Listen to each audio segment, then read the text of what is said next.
Si tu traces tes sourcils comme ça, c'est sûr que ça te fera 2 barres et ça fera tomber ton regard. On enlève tout ça et je te montre exactement comment faire. Choisis la bonne couleur. Tu vois bien que cette couleur est beaucoup trop foncée par rapport à mes cheveux et celle-ci beaucoup trop chaud. Moi, je vais prendre la couleur du milieu qui s'adaptera le mieux à la couleur naturelle de mes cheveux. Une règle à respecter, c'est le golden ratio. Tu prends ton crayon au niveau de ta narine, tu passes au niveau de ton œil et là, ça va être le début de ton sourcil. Tu reprends ton crayon au niveau de ta narine, tu le passes par ton iris et là, ça va être le sommet de ton sourcil. Fin de ton sourcil, ça va être au niveau de ton nez, fin de ton œil et là, ça va être la fin de ton sourcil. Et avec cette règle, tu auras des sourcils qui sont adaptés à la morphologie de ton visage. Ne commence pas à dessiner directement. Une chose avant, tu prends ton goupillon et tu mets tes sourcils vers le bas. Ça va permettre de remplir les petits espaces qui ont besoin d'être remplis, par exemple juste ici. Évite de trop remplir sur le devant. On va plutôt remplir au niveau de l'arche pour créer de la dimension et également vers la fin. Tu peux remplir les petits trous qui manquent, mais vas-y délicatement. Évite de faire des trop gros traits, sinon ça sera trop intense. Une fois que tu as rempli les petits trous, on va pouvoir les rebrosser vers le haut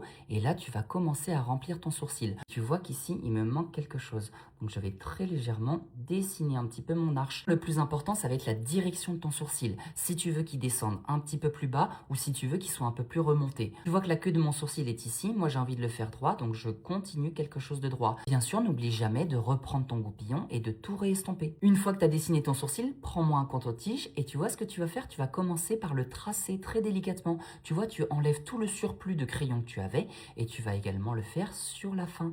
Avec un petit pinceau et de l'anti-cerne, tu vois ce que je fais? Je vais tracer très délicatement mon sourcil pour avoir un petit peu plus de propreté. L'étape n'est pas obligatoire, mais ça permettra d'avoir un sourcil un petit peu plus structuré. Sur le dessus, essaye de prendre une couleur un tout petit peu plus foncée que la couleur du bas. Et tu vois où tu positionnes ton pinceau? Juste ici. Bien sûr, tu estompes tout avec un pinceau pour éviter les démarcations. Si tu souhaites encore plus de réalisme, tu peux prendre un feutre à sourcil et tu vas le passer un tout petit peu dans les zones qui manquent. Et tu vois, juste ici, au niveau de la fin de mon sourcil, il manque un tout petit peu de poils. Donc je dessine très naturellement des micro-poils qui vont redonner l'illusion que mon sourcil est plus fourni. Et là, mes sourcils respectent parfaitement la forme de mon visage et ça ne me fait pas 2 barres.